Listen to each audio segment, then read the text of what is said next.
Sinabi mo na after ano pa, Oo, next kilo ka. Sino gamit? Mark Acosta. Okay, pa-ready yung mga target nila. Pa-ready yung bag, freebies. Penny akong battery and charger. Sir! Okay, so, okay. Ito pa na, bati mo na. Okay, good day mga Airsoft. Good day mga kabigman. And I am back, no? Natatandaan niyo si Sir Romel.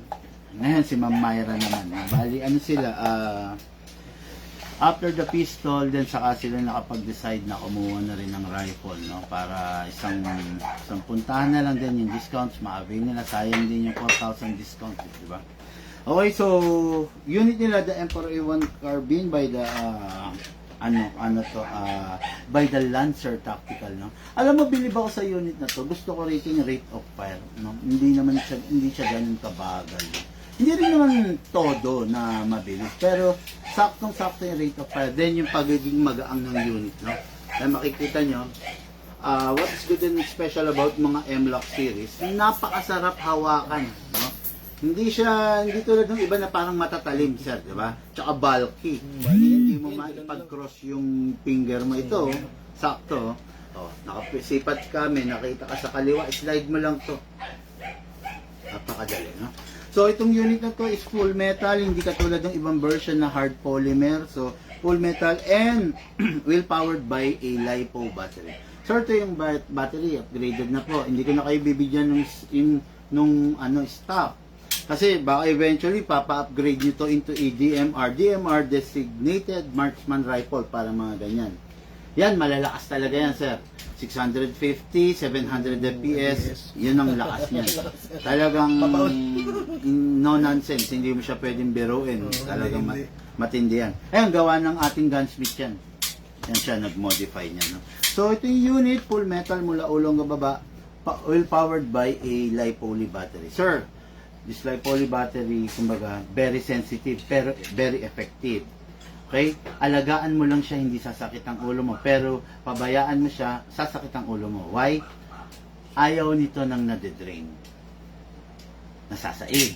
Ayaw din niya na na-overcharge. So, regarding overcharge, magandang klase yung charger natin, may cut-off.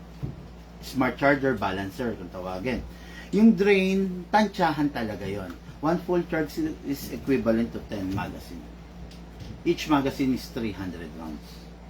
But it doesn't mean na sasampu pa. Siguro mga 8 pa lang, consider charge mo na siya. Last but not the least, ayaw niya na nag-iinit, sir.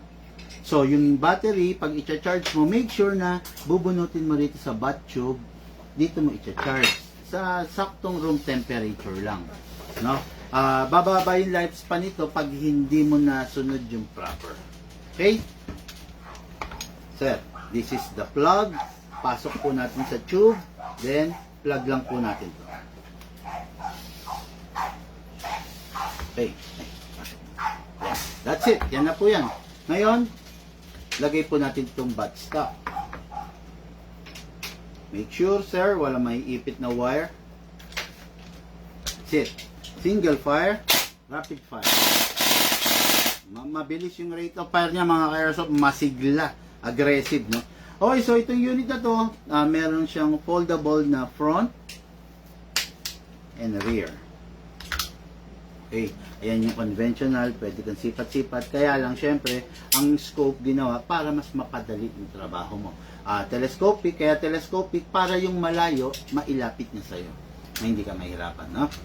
So, okay to, napakaganda nito, unit na to, lifetime warranty pa rin dito sa Bigman. Ngayon, magte-test fire yung mga airsoft natin in just a while, no? Pakita ko muna, this is the magazine, sir.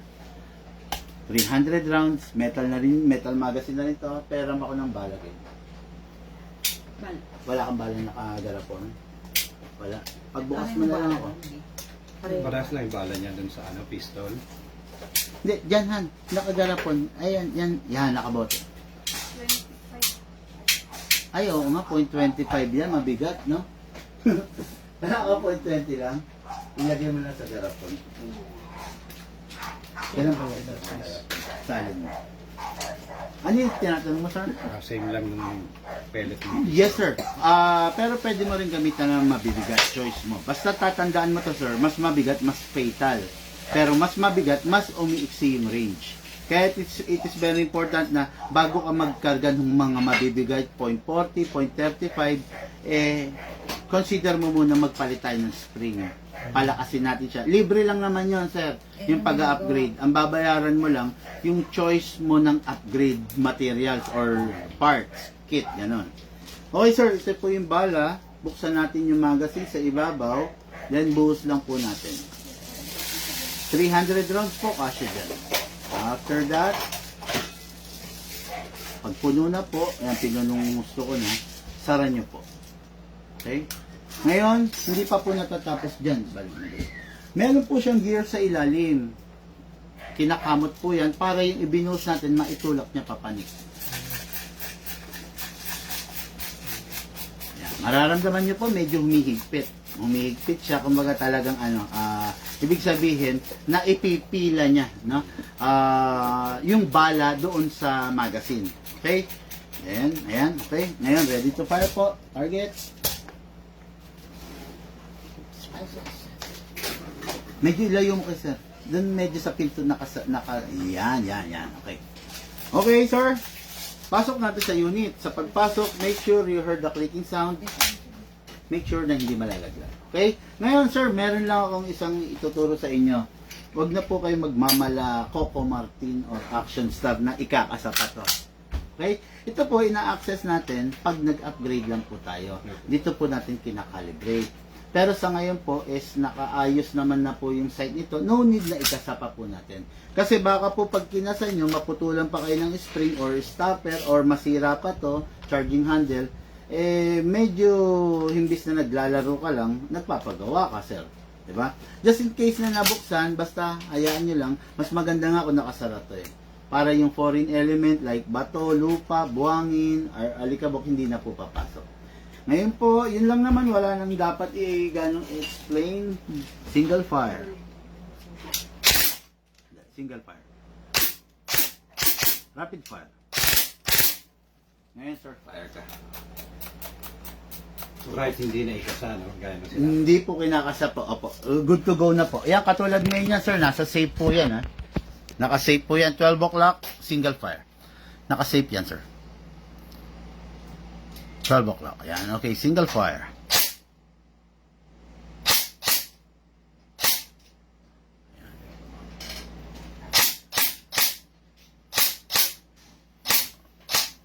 Okay. Try mo yung rapid fire, sir. Then, kamot ka muna, sir, sa magazine. Going front. Yung magazine, yung Ilalim ng magazine. yan. Mga 5 lang. Ayan, okay. Firing.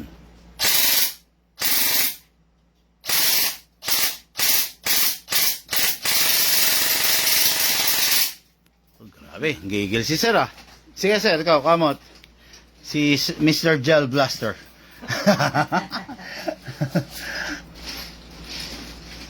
Okay, yes sir. Firing. Rapid.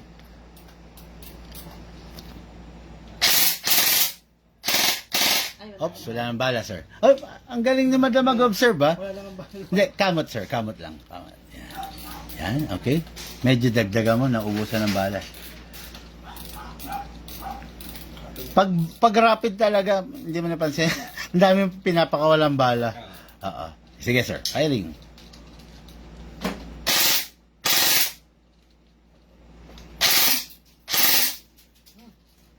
Okay. Yun. Yan. Okay. So, hindi pa doon natatapos yun, sir, ha? Every time na matatapos po maglaro, always perform nyo to. Always clear the magazine. Normal yan, sir. May malalaglag. 5, 4, 3. Then, clear the chamber. Meron pa yan, para makasigurado tayo. Yan, pansin nyo, meron pa. Wala na po yan. Isa lang kasi ang maiiwan doon. Hindi nyo pwede itabi agad yan. Kailangan nyo i-rest yung spring. Spring mo normally mula rito hanggang dito. Dahil nag-fire tayo, naka-press na yun yan. So, pag itatabi mo, manghihina yung spring. Kaya kailangan ibalik mo sa pagkakaunat. Lagay mo siya sa rapid fire. Press mo 1 second. Then single. Then safe. Yun yung proper way, easiest way para sa mga tulad po ninyo na bago sa airsoft na ma-erase yung spring. Pag hindi nyo po na-erase, ang problema po, parang lumalata, humihina, tumatagal. Yun po yun, yun ang epekto nun. Okay, unit ating Airsoft, Rodel Magalong. Colonel Magalong, related? General. General Magalong? Mayor ng Baguio. Hello. Okay, no, unit niya, napakaganda. Gagamitin na lang, syempre, kompleto with the lifetime warranty. Tapos, bibigyan natin sila ng mga freebies, mga airsoft. Okay? Dahil bumili sila nito, syempre, para medyo enjoy. Naghahanap kanina ng ano si sir, bulitas eh. Bigyan na lang kita, sir, ng bala con 40. Masakit, mahapde, naghahanap ka ng bulitas. Super punch BBs. Ito yung pangapantakat namin. No? Actually, mahal ito. Pero bigay ko sa'yo. Yan, okay? Siyempre, yung ordinary firing, huwag ka nang gumamit nito. Kung meron ka lang, makulit ka. Diba? Ganun. Possible, sir. Mag-penetrate, possible. Delikado talaga. Basta mas mabigat, mas delikado. Okay? Unit nila, kasama si Sir Rodel and his family. Madam, shout out mo yung mga tagaan.